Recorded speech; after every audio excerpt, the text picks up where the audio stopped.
Hello friends, welcome back to my YouTube classes, Elite Nursing Classes Center of Excellence. I hope you all are doing well. So friends, हम कर रहे थे psychiatric nursing, mental health psychiatric nursing. So इसमें हमारी जो chapter था that is mental health disorders of the adult clients. So disorders हम कर रहे थे, तो डिसऑर्डर पार्ट में हमारा नेक्स्ट क्वेश्चन है question number 811. Which nursing intervention are appropriate for a hospitalized client with mania who is exhibiting manipulative behavior? Select all that apply. So question में हमसे पूछा गया है कि कौन सी इंटरवेंशन, कौन सी अप्रोप्रिएट इंटरवेंशन आप क्लाइंट को दोगे जो शो कर रहा है manipulative behaviour and patient is suffering from mania, right. Meaning patient है and he is showing manipulative behaviour. So in that situation, what will be your appropriate intervention, right? So friends, as I told you in previous classes, कि जो भी manic patient होता है, जब हम उनको intervention देते हैं, उनको ट्रीटमेंट देते हैं या थेरेपीज़ हम पेशेंट को देते हैं, देन उस टाइम पे पेशेंट को हमने क्या करना है, पेशेंट की हमने लिमिट सेट करनी है, राइट. पेशेंट को सबसे पहले हमने बताना है कि आपकी लिमिट्स क्या होंगी, राइट. तो सबसे पहले जो हम लिमिट सेट करेंगे, राइट, सो जो लिमिट्स होंगी that must be clear, right. Clear होनी चाहिए, कंसिस्टेंट होनी चाहिए, सेम होनी चाहिए. ऐसा नहीं है कि आप एक बारी में ये लिमिट बोल रहे हो कि आपकी ये लिमिट होनी चाहिए और नेक्स्ट टाइम पे आप उसको चेंज कर रहे हो. सो एक कंसिस्टेंसी होनी चाहिए एंड एनफोर्सेबल लिमिट्स होनी चाहिए कि आपने इसको फॉलो करना ही है. और सेकेंडली हमने पेशेंट को क्या बोलना है कि जो हमने लिमिट सेट की है, अगर आप वो लिमिट फॉलो नहीं करते हो देन उसके क्या कंसिक्वेंसेस होंगे, क्या उसके रिज़ल्ट होंगे, राइट. कि क्या आपको नॉन पुनिटिव मैनर्स में हम पेशेंट को समझाएंगे, राइट. तो उसके कंसिक्वेंसेस क्या होंगे वो हमने पेशेंट को बताने हैं, राइट. सो पेशेंट को और हमने आइडेंटिफाई करना होता है कि सेटिंग लिमिट में, राइट. जब हमने लिमिट सेट करनी है देन हमने पेशेंट को, क्लाइंट को असिस्ट करना है for identifying of setting the limits on personal behaviour, right. So main इसमें हमारा क्या आता है, मेन हमारे जो मेनिक पेशेंट होते हैं उसमें हमारी मेन क्या चीज़ आती है कि हमने लिमिट सेट करनी है, पेशेंट के बिहेवियर की लिमिट सेट करनी है सो दैट पेशेंट दूसरों को डिस्टर्ब भी ना करें और पेशेंट मैनिपुलेटिव बिहेवियर भी शो ना करें, राइट. सो चलते हैं ऑप्शन की तरफ. सो हमारा फर्स्ट ऑप्शन है communicate expected behaviour to the client, right. So सबसे पहले हमें क्या करना है, एक्सपेक्टेड बिहेवियर, कि आप थेरेपी के सेशन में, आप ट्रीटमेंट के सेशन में क्या एक्सपेक्टेड बिहेवियर आप क्या करते हो पेशेंट से, राइट. सो एक्सपेक्टेड बिहेवियर आपने क्या करना है, पेशेंट को कम्युनिकेट करना है कि हम, आपका बिहेवियर ये होना चाहिए, हम ये बिहेवियर आपसे एक्सपेक्ट करते हैं during the time of treatment, right. So first one is the correct option. Second one is the ensure that the client knows that they are not in charge of the nursing unit.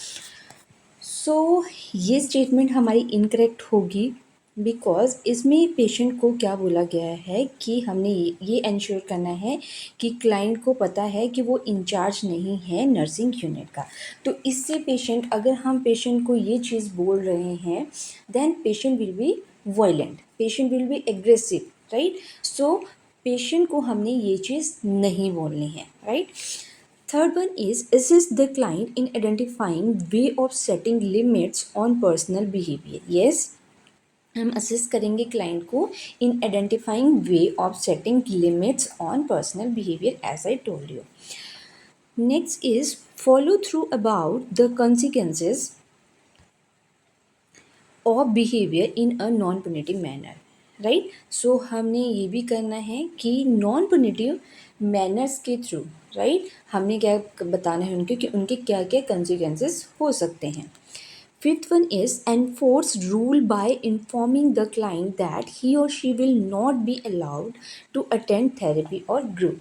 So हमने patient को ये नहीं बोलना है, right. इससे patient को क्या होगा, पेशेंट जो है वो एग्रेसिव भी हो सकता है, पेशेंट वायलेंट हो सकता है।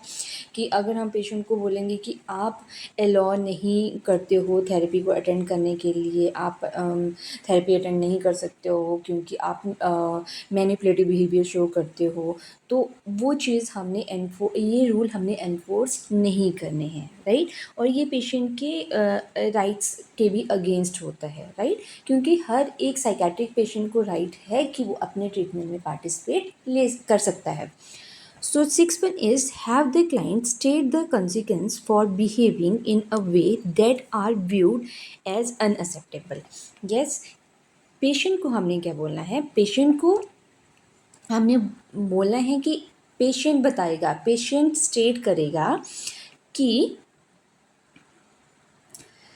कि अगर वो मैनिपुलेटिव बिहेवियर शो कर रहा है देन उसके कॉन्सिक्वेंसेस क्या होंगे। हमने एक बार पेशेंट को बता दिए, आफ्टर दैट पेशेंट वो स्टेट करेगा कि अगर मैं ये बिहेवियर शो कर रहा हूँ, अगर मैं किसी को इंटरप्ट कर रहा हूँ between the therapy, then what will be the consequences, right. तो वो पेशेंट स्टेट करेगा, पेशेंट बताएगा कि अगर मैं ये चीज़ कर रहा हूँ तो उसकी वजह से मुझे ये पनिशमेंट मिलेगी, या उसको जो अनएक्सेप्टेबल बिहेवियर शो करेगा तो उसकी वजह से इसके ये कंसिक्वेंसेस हो सकते हैं, राइट।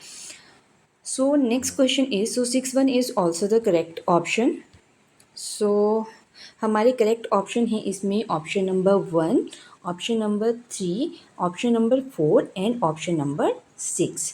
सो आपने मेनिया में एक चीज़ ध्यान रखनी है, अगर मेनिक पेशेंट को हम ट्रीटमेंट दे रहे हैं या थेरेपी दे रहे हैं, पेशेंट हॉस्टाइल बिहेवियर शो कर रहा है या पेशेंट इंटरप्ट कर रहा है थेरेपी को, राइट, या पेशेंट मैनिपुलेटिव बिहेवियर शो कर रहा है, देन उस कंडीशन में हमने क्या करना है, हमने लिमिट सेट करनी है, right? So next question is question number 812. The nurse observed that a client is pacing, agitated and presenting aggressive gesture. The client's speech pattern is rapid and affect is belligerent. Based on this observation, which is the nurse immediately priority of care? So question में पूछा गया है कि as a nurse आपने observe किया कि client pace कर रहा है, राइट, पेशेंट पेसिंग कर रहा है, एजिटेटेड है पेशेंट बहुत ज़्यादा एंड एग्रेसिव जेस्चर शो कर रहा है, राइट। सो क्लाइंट का जो स्पीच पैटर्न है वो भी रैपिड हो रहा है एंड अफेक्ट बेलिजिरेट है, राइट, मीन्स बहुत ज़्यादा होस्टाइल है, बहुत ज़्यादा एग्रेसिव है पेशेंट। सो इन ऑब्जर्वेशन के बेस्ड पे आपकी इमीडिएटली प्रायोरिटी ऑफ केयर क्या होगी, राइट। इमीडिएटली प्रायोरिटी, इमीडिएट, आपने ऑब्जर्व कर लिया कि पेशेंट का बिहेवियर ये है तो इमीडिएटली आप क्या, आपका क्या एक्शन होगा उस टाइम पर, राइट।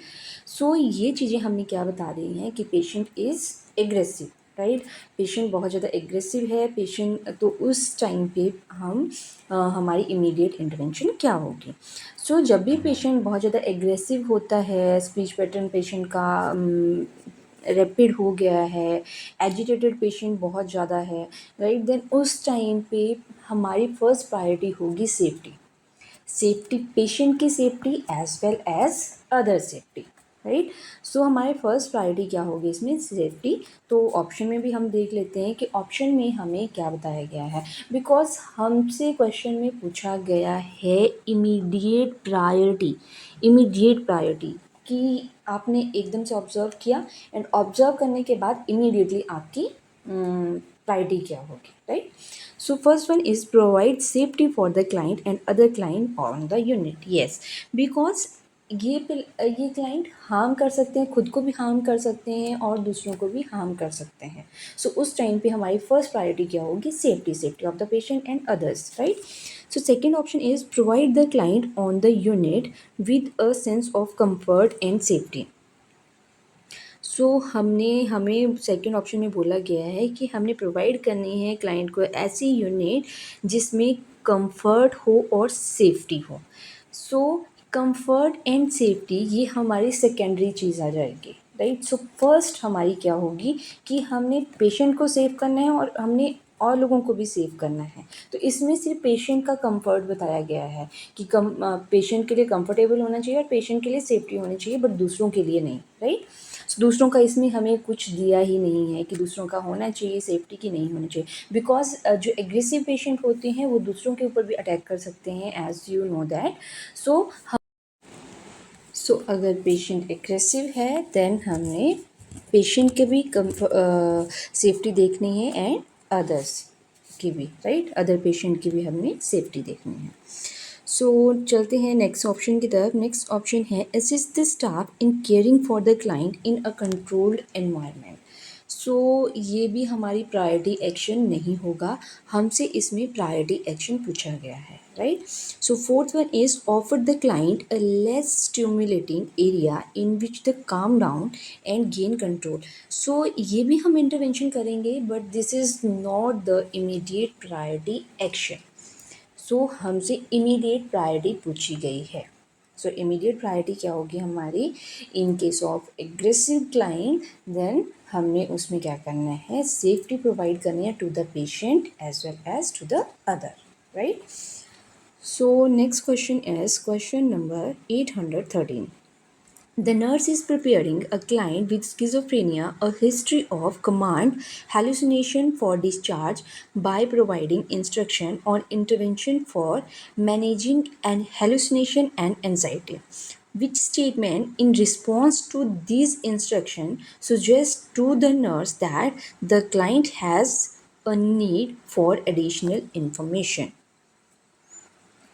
सो क्वेश्चन में हमसे पूछा गया है, नर्स प्रिपेयर कर रही है क्लाइंट को विद स्किज़ोफ्रेनिया एंड पेशेंट की हिस्ट्री है कमांड हेलुसिनेशन की, राइट। पेशेंट को कमांड हेलुसिनेशंस होती हैं, उस पेशेंट को डिस्चार्ज कर रहे हैं, राइट, उस पेशेंट को डिस्चार्ज के लिए प्रिपेयर कर रहे हैं, right, by providing instruction on intervention for managing hallucination and anxiety, right, कि हमने कैसे हेलुसिनेशन और एंजाइटी को मैनेज करना है। Which statement in response to this instruction suggests to the nurse that the client has a need for additional information. सो ऐसी कौन सी statement patient हमें दे रहा है जिससे हमें ये लग रहा है कि पेशेंट ये स्टेटमेंट गलत दे रहा है और हमें उसको करेक्ट करने की ज़रूरत है, या हमें पेशेंट को एडिशनल इन्फॉर्मेशन देने की और ज़्यादा ज़रूरत है, right. So question I think आपको क्लियर है। स्किज़ोफ्रेनिया का पेशेंट है, डिस्चार्ज टीचिंग हमने प्रिपेयर की है, पेशेंट को डिस्चार्ज के लिए प्रिपेयर कर रहे हैं पेशेंट को। पेशेंट की हिस्ट्री थी कमांड हेलुसिनेशंस की।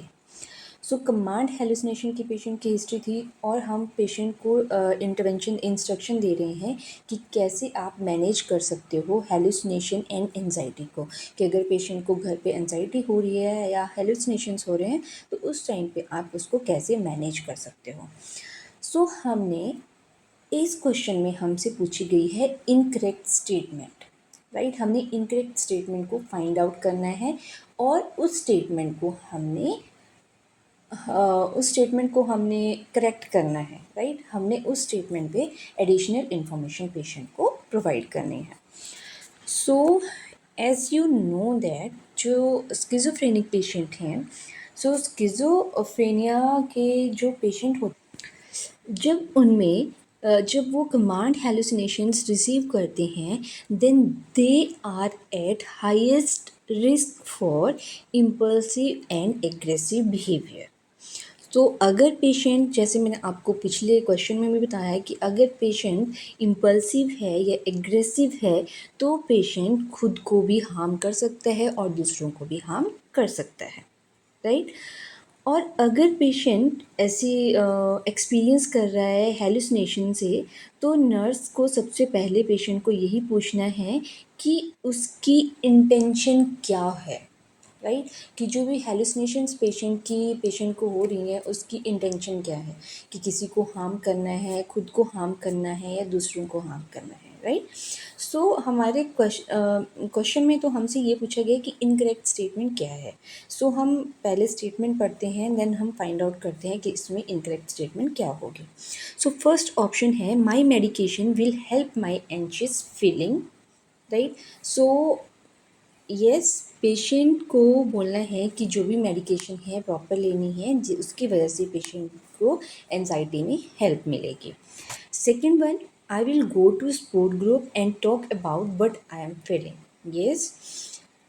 Next is when I have command hallucination I will call a friend for help. So इसमें हमें बोला गया है कि मैंने फ्रेंड को कॉल करनी है हेल्प के लिए। So this is the incorrect statement. ये कैसे इनकरेक्ट हुई? बिकॉज जब पेशेंट को कमांड हेलुसिनेशंस होंगी देन हमने पेशेंट को बोलना है कि आपने या तो काउंसलर्स को कॉल करनी है, या आपने थेरेपिस्ट को कॉल करनी है, या आप नर्स को कॉल करोगे, राइट? आप फ्रेंड को कॉल नहीं करोगे। सो एज अ काउंसलर और एज अ नर्स और एज अ थेरेपिस्ट हमने पेशेंट को आइडेंटिफाई करना है कि पेशेंट को अगर कमांड हेलुसिनेशंस हो रही हैं then what will be the intention of that hallucinations, right? कि उन हेलुसिनेशन की इंटेंशन क्या है, कि खुद को हार्म करना या दूसरों को हार्म करना, या न्यूट्रल है, राइट? सो हमने उस चीज़ को आइडेंटिफाई करना है वहाँ पे, right?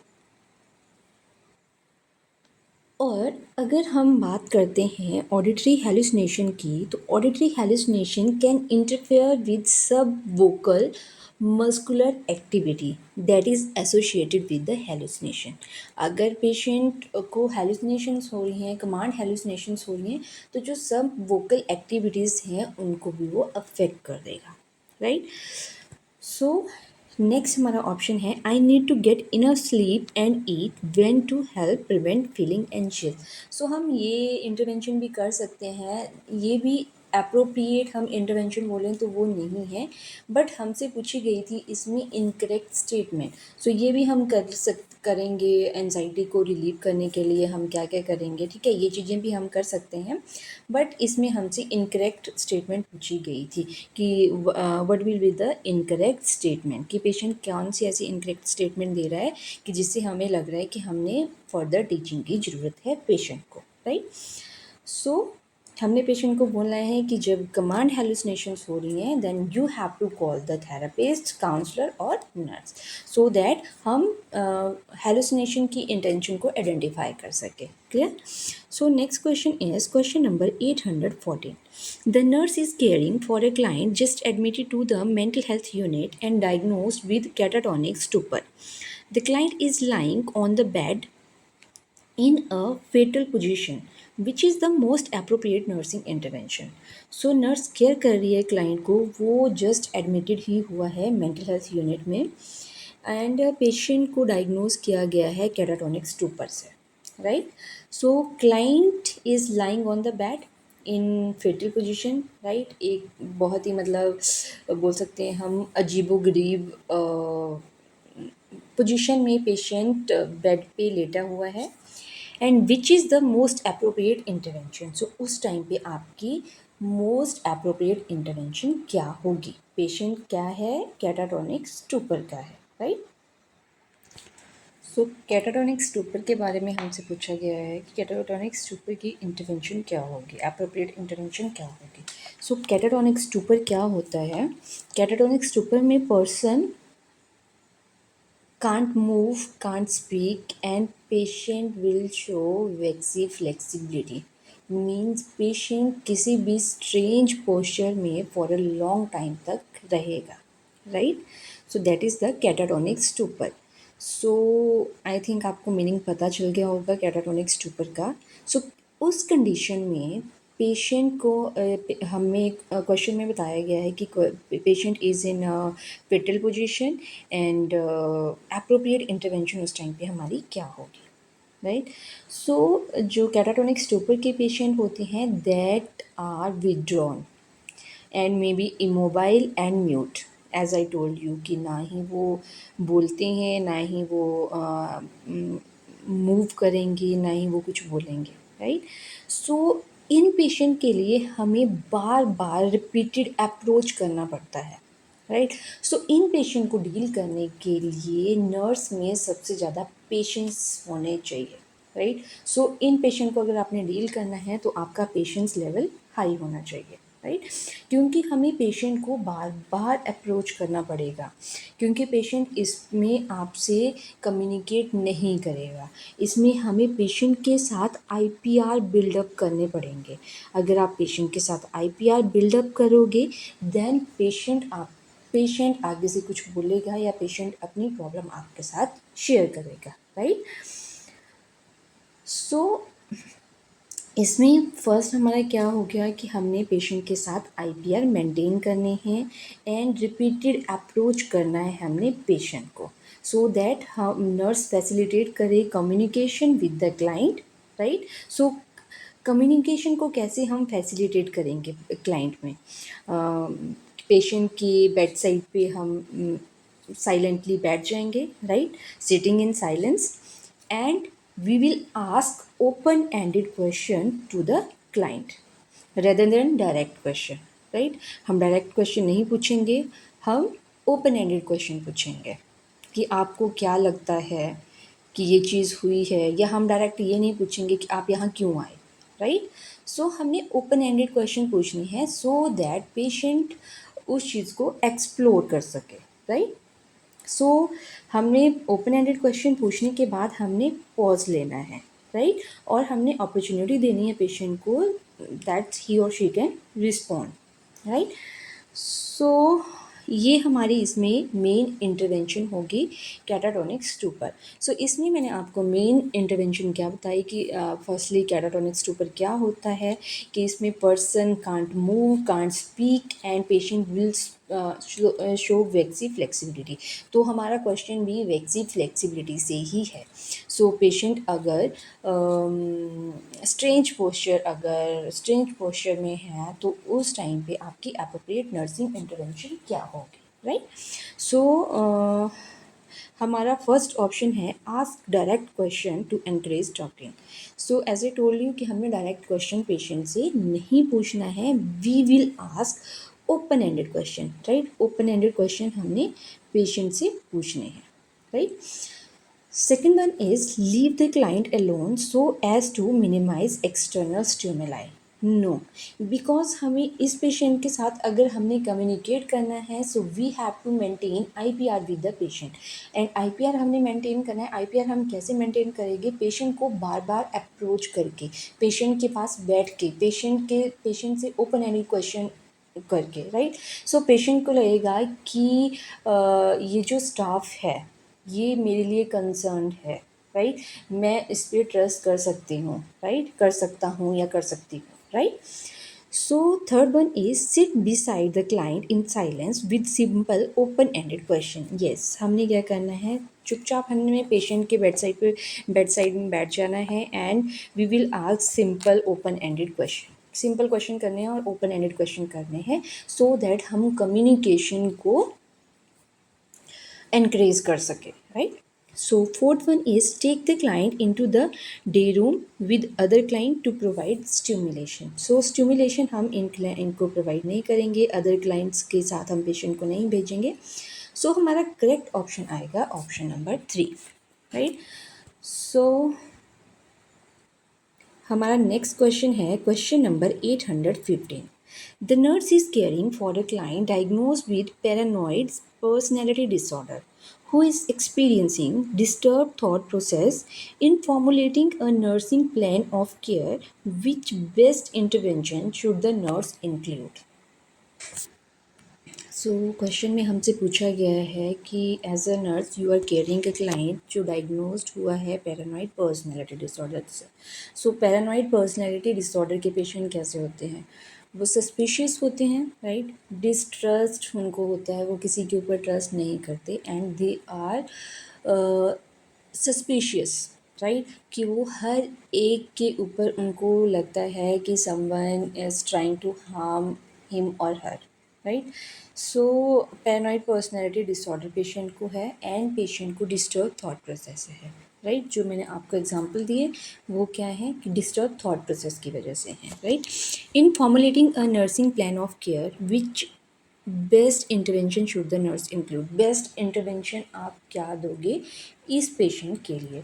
So as I told you, इन पेशेंट में मिसट्रस्ट होता है एंड पेशेंट सस्पिशियस बहुत ज़्यादा होते हैं पेशेंट, राइट। पेशेंट को दूसरों के ऊपर ट्रस्ट नहीं होता है, राइट। और पेशेंट को लगता है कि जो सामने वाला पर्सन है वो मुझे हार्म करना चाहता है, सामने वाला पर्सन मेरे बारे में ही बातें कर रहा है। अगर आप किसी और के बारे में भी in front of the patient बात कर रहे हो तो पेशेंट को लगेगा कि आप उसके बारे में ही बातें कर रहे हो। अगर आप अपनी in front of the patient अगर आप अपनी बात पे हंसी मजाक अगर आप कर रहे हो, देन पेशेंट को लगेगा कि आप पेशेंट पर ही हंस रहे हो, राइट। सो मतलब आप अगर कोई भी एक्शन होगा वो पेशेंट को लगेगा कि वो मेरे लिए हो रहा है, राइट। कि पेशेंट बहुत ज़्यादा सस्पिशियस होता है पैरानॉइड पर्सनैलिटी में। सो इस कंडीशन में हमारा फर्स्ट फंक्शन क्या होगा कि हमने पेशेंट के साथ एक तो आईपीआर मेंटेन करनी है, राइट। हमने आईपीआर पेशेंट के साथ मेंटेन करनी है, रिपोर्ट हमने पेशेंट के साथ मेंटेन करनी है, राइट। सो अगर हमने पेशेंट के सामने एज आई टोल्ड यू कि अगर आप पेशेंट के सामने अगर बात कर रहे हो या पेशेंट के सामने आप हंसी मजाक कर रहे हो, देन पेशेंट क्या परसीव करेगा कि ये मेरे बारे में ही बातें कर रहे हैं या मेरे ऊपर हंस रहे हैं। देन हमने अवॉइड करनी है ये चीज़ें कि हम ये चीज़ें हम पेशेंट के सामने ना करें, कि पेशेंट के सामने हम विस्पर वॉइस में हम बात ना करें, राइट। या हम पेशेंट के सामने हम हंसे ना, राइट। सो पेशेंट को ये इंडिकेट करता है कि वो मेरे ऊपर ही हंस रहे हैं, मेरे बारे में बातें कर रहे हैं। तो हमने इन सिचुएशन को क्या करना है, अवॉइड करना है, राइट। सो चलते हैं ऑप्शन की तरफ। सो हमारा फर्स्ट ऑप्शन है increase socialization of the client with peers. So increase socialization हम पेशेंट की इसमें नहीं कर सकते हैं बिकॉज पेशेंट को डिस्ट्रस्ट होता है इसमें, राइट। सो पेशेंट ट्रस्ट नहीं करता है किसी पर भी पेशेंट ट्रस्ट नहीं करेगा। सो हमने सोशलाइज तो पेशेंट को नहीं करना है अभी, right. So next is avoid using a whisper voice in front of the client.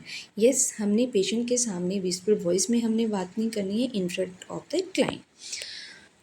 begin to educate the client about social support in the community। So social support के बारे में भी हम अभी पेशेंट को नहीं बता सकते बिकॉज पेशेंट में क्या इशू आ रहा है, ट्रस्ट इशू आ रहा है। पेशेंट की पर्सनैलिटी कैसी है, पैरानॉइड पर्सनैलिटी है, right. So have the client sign a release of information to appropriate party for assessment purpose. So सबसे पहले तो आपको पेशेंट के साथ आईपीआर मेंटेन करना पड़ेगा। और अगर आप विदाउट आईपीआर मेंटेन अगर आप पेशेंट को बोल रहे हो कि आपने थर्ड पार्टी के साथ आपने इंफॉर्मेशन शेयर करनी है फॉर असेसमेंट पर्पस के लिए, then patient will deny, patient will show hostile behaviour, patient will show violent behaviour, right. क्योंकि पेशेंट को यहाँ पे ट्रस्ट की प्रॉब्लम है, patient will be suspicious, right. इसमें पेशेंट की पर्सनैलिटी बहुत ज़्यादा सस्पिशियस होती है। पेशेंट हर एक के ऊपर ऐसे शक करता है कि someone is trying to harm him or her, और सारे मेरे बारे में ही बातें कर रहे हैं, सारे मेरे बारे में प्लानिंग प्लॉटिंग कर रहे हैं, राइट। सो ये भी हम इंटरवेंशन नहीं देंगे। सो हमारी according to this question, according to this options, हमारा करेक्ट ऑप्शन क्या होगा कि हमने पेशेंट के सामने हमने विस्पर वॉइस में बात नहीं करनी है। और वैसे भी अगर आप किसी पेशेंट के साथ बात कर रहे हो, लाइक अगर आपके पास स्किज़ोफ्रेनिया का पेशेंट है, लाइक उसको हेलुसिनेशंस होती हैं, राइट।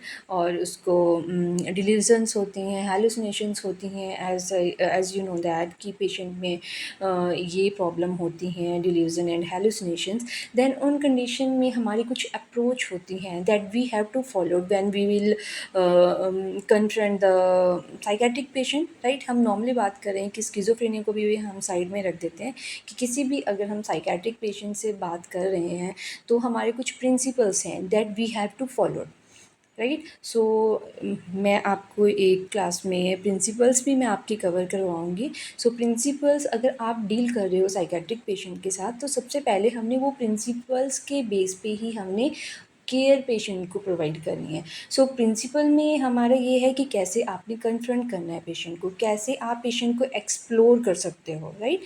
सो कौन सी अप्रोच आपने यूज़ करनी है, जैसे हमें इसमें बताया गया है कि आपने विस्पर वॉइस में पेशेंट से बात नहीं करनी है।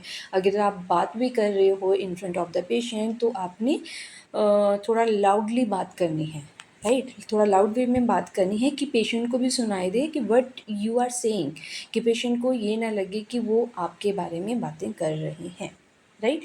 So in my experience I have seen many patients like this, कि पेशेंट मेरे को अप्रोच कर रहा है, लाइक अगर मेरा पेशेंट है, मेरे पेशेंट के साथ IPR मेंटेन है, देन वो मेरे को बुलाएगा पेशेंट कि जो साथ में स्टूडेंट नर्स है या साथ में जो भी ये नर्सेस हैं या ये डॉक्टर्स का ग्रुप यहाँ पे है, ये मेरे बारे में बातें कर रहे हैं, तो इनको बोलो मेरे बारे में बातें ना करें, राइट। सो ऐसे आपको कई पेशेंट मिलेंगे। अगर आपने भी साइकेट्रिक यूनिट में, जैसे अगर आपने भी वर्क किया है, देन आपको भी कई ऐसे पेशेंट मिलेंगे। अगर आपके पेशेंट के साथ IPR मेंटेन है, देन पेशेंट आपको बोलेगा, राइट। अगर आपके IPR भी मेंटेन नहीं है, बट पेशेंट के एक्शन से आपको पता चल जाएगा कि पेशेंट क्या बोल रहा है।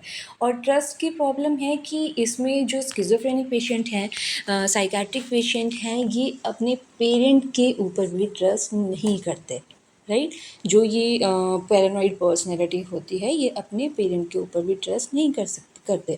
तो अगर आपने हिस्ट्री कलेक्ट की है पेशेंट की, साइकेट्रिक पेशेंट की, तो उसमें आपको बहुत कुछ ऐसी चीज़ें देखने को मिलती हैं, या आपने MSc कंडक्ट की है पेशेंट की, देन उसमें आपको बहुत सारी चीज़ें ऐसी पेशेंट की मिलती हैं कि पैरानॉइड में क्या होगा, स्किज़ोइड में क्या होगा, राइट। कि जो भी हम हैबिफ्रेनिक पर्सनैलिटी है उसमें पेशेंट के थॉट्स क्या होंगे, पैरानॉइड में क्या होंगे, हिस्ट्रियोनिक पर्सनैलिटी में क्या होंगे, तो वो हम उसमें ऑब्ज़र्व करते हैं।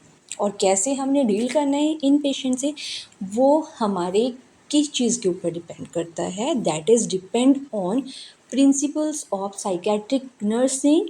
And second one is the communication, therapeutic communication, right.